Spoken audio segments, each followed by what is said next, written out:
주님께서 여러분과 함께 루카가 전한 거룩한 복음입니다. 그때 예수님께서 모든 사람에게 말씀하셨다. 누구든지 내 뒤를 따라오려면 자신을 버리고 날마다 제 십자가를 지고 나를 따라야 한다. 정녕 자기 목숨을 구하려는 사람은 목숨을 잃을 것이고 나 때문에 자기 목숨을 잃는 그 사람은 목숨을 구할 것이다. 사람이 온 세상을 얻고도 자기 자신을 잃거나 해치게 되면 무슨 소용이 있느냐?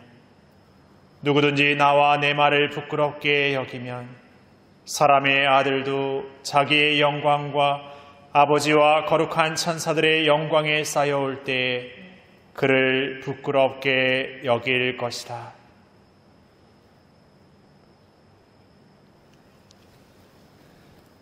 주님의 말씀입니다.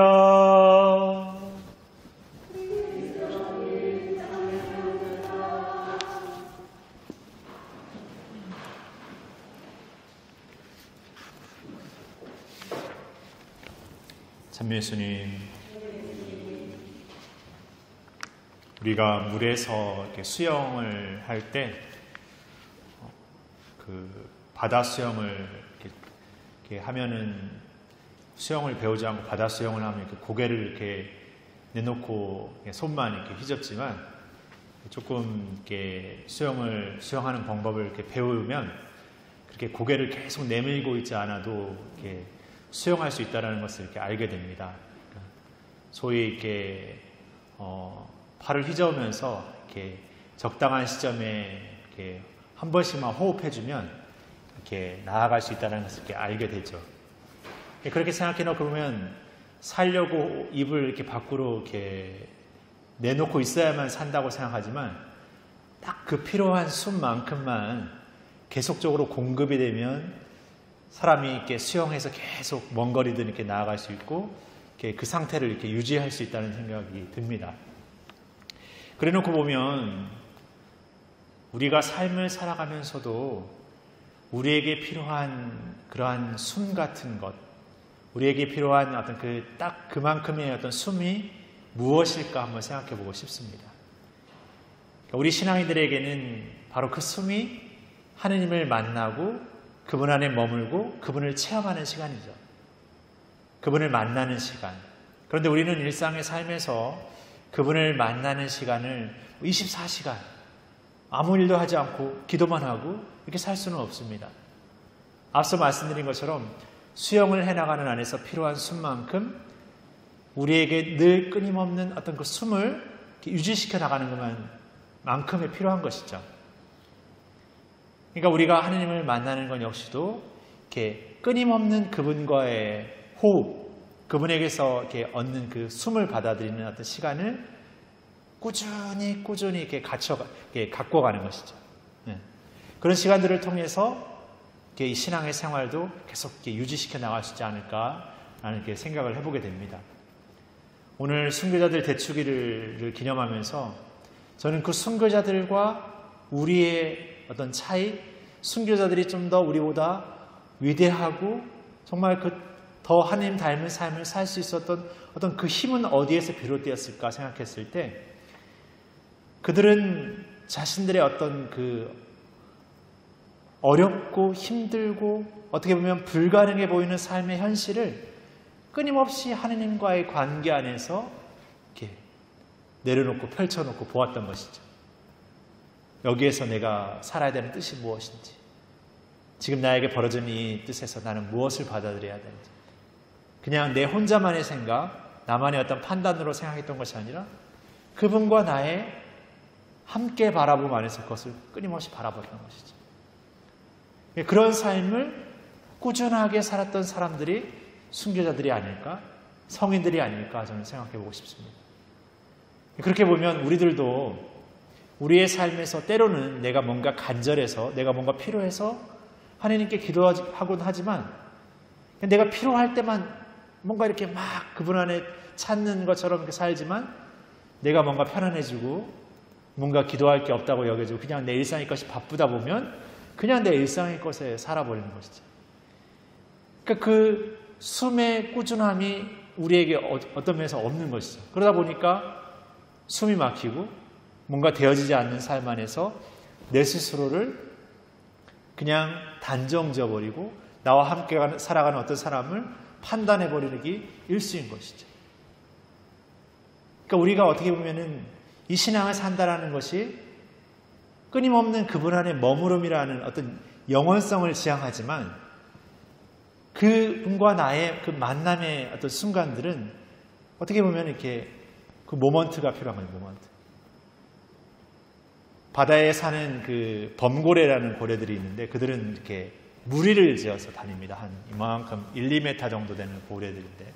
근데 그 범고래, 그 조그만 고래가 10여 미터 되는, 10m 정도, 8m 되는 흑동고래를 이렇게 사냥을 해요. 사냥을 할 때, 사냥하는 방식이 무리를 이렇게 지어다니다, 흑동고래 주변을 이렇게 지어다니다가, 흑동고래가 이제 바다를 이렇게 다니다가 이제 숨을 한번 쉬러 올라가려고, 이렇게 착 올라가려고 할 때, 그때 범고래가 이렇게 탁 달려들어가지고 이렇게 못 올라가게 눌러버리는 거죠. 그 한숨을 못 쉬게 만들면서 흑동고래를 이렇게 사냥합니다.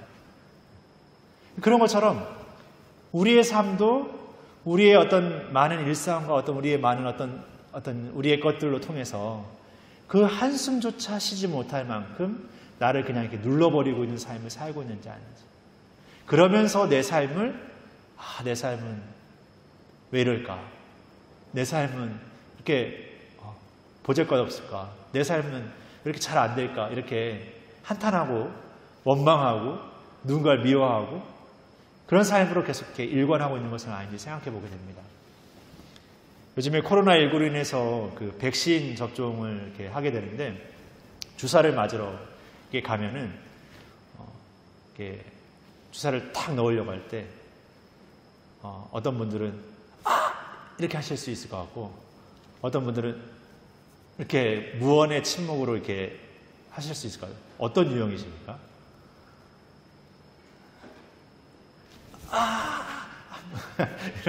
이렇게 하십니까? 아니면 가만히 빨리 끝나라. 둘 다 어떤 유형이든 좋습니다. 근데 중요한 건 뭐냐면 아를 하든 무언의 침묵으로 이렇게 견디든 중요한 거는 힘을 주지 말아야 되는 거죠. 주사가 들어갈 때 힘을 주면 어떻게 됩니까? 주사바늘이 어떻게 된다 그러죠? 휘어져 버린다 그러죠. 예전에 뭐 엉덩이 주사 같은 거는 막 딱 그 힘 꽉 주면 그냥 엉덩이 힘이 얼마나 센지 그냥 주사바늘 막 휘어져 이렇게 된다고 막 말하는데 힘을 빼야 됩니다. 그러니까 우리가 하느님과의 만남 안에서도 기도한다고 하지만 그 기도의 머무름이 때로는 내 얘기만 줄줄줄줄 늘어놓는 시간이 될 수 있어요. 이렇게 돼야 되는데, 좀 이렇게 들어주시면 좋을 것 같은데 라는 내 힘만 꽉 쥐고 있을 때가 있습니다. 근데 그게 아니라 우리가 하느님과 함께 머무르는 것은 정말 힘을 빼는 것이죠. 그냥 릴렉스 돼서 아무것도 하지 않고 그냥 될 대로 되라, 뭐 어떻게 되겠지 이렇게 생각하라는 게 아니라 앞서 말씀드린 것처럼 정말 과연 지금 이 나의 이 일들 안에서 하나님께서 나에게 바라시는 게 무엇일까? 하나님이 나와 이렇게 함께 바라보시고 여기에서 나에게 이렇게 살라고 하시는 삶이 무엇일까? 그리고 그분은 지금 나에게 무엇을 말씀하고자 하시는가? 귀를 기울여야죠. 내 생각으로 가득 차 있으면은 귀를 기울일 수가 없죠. 우리가 흔히 내 생각에 몰두해 있으면 누군가가 뭔가 말해도 들리지 않지 않습니까?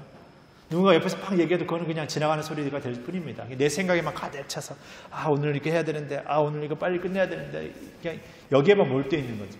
아무것도 들어오지 않습니다. 그리고 내 생각에 그게 더 고집스러울 만큼 누구의 어떤 의견이나 어떤 조언도 전혀 통하지 않습니다. 그런 것처럼 우리가 이 신앙을 살면서도 그럴 수 있다는 거죠. 기도를 하고 있지만 그런 기도를 할 수 있다는 거죠.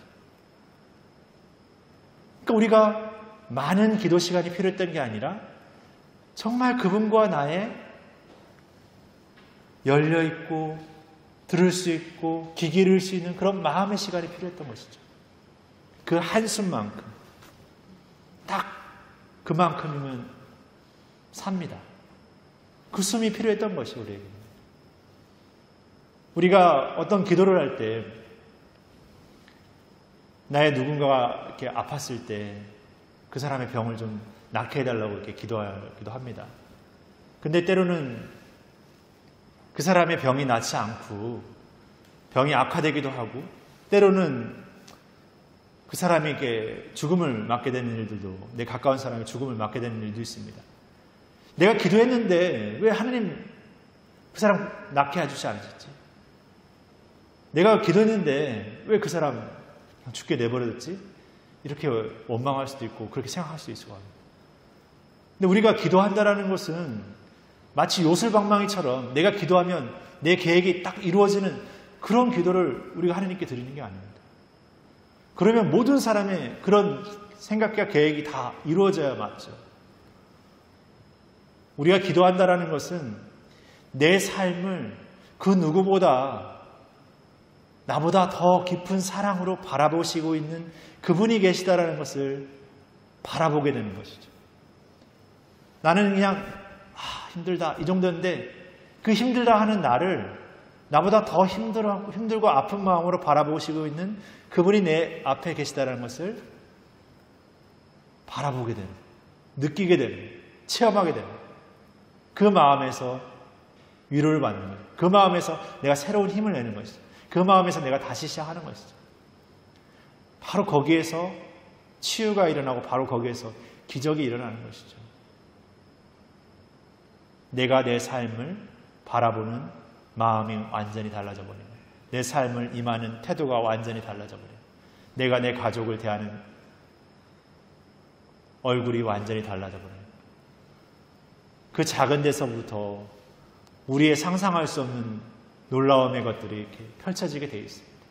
그런데 우리는 뭔가 나에게 무엇이 이루어져야만, 무엇이 주어져야만 그것이 기적이라고 말하고 그것을 기다리고 있는 것이 아닌지, 그러면서 답답해하고 지루해하고 그러지 못하면 뭔가 이유를 찾게 되고 그렇게 살고 있는 것은 아닌지 생각해 보게 됩니다. 그러게 우리가 이 신앙 안에서 다시금 나는 하나님과 그 한숨의 시간을 얼마나 소중하게 갖고 있는지, 그 한숨의 시간에 나는 하나님께서 나에게 말씀하시는 것에 얼만큼 귀 기울이고 있는지, 그리고 나는 나와 함께 살아가는 내 삶의 자리에서 매일 무엇을 시작하고 있는지, 그냥 주어진 대로 되어지는 대로 사는 삶을 그냥 살고 있는 것은 아닌지, 작지만 늘 새로운 나의 시작을 살고 있지는 않은지, 그렇게 한번 시작해 봤으면 좋겠습니다. 그렇게 한번 돌아봤으면 좋겠습니다. 그렇게 우리에게 지금이라는 이 어려움의 시기를 우리 각자에게 주어진 그 삶의 노력과 또 하나님과의 그 작은 만남의 소중한 그 숨의 시간을 통해서 우리의 삶의 자리를 진정한 복음의 자리로 변화시켜 나갔으면 좋겠습니다. 그렇게 또 한 주간을 잘 보내시고 또 추석 명절 또 가족들과 친지들과 또 기쁘게 보내시고 또 건강하게 보내셨으면 좋겠습니다. 잠시 묵상하시겠습니다.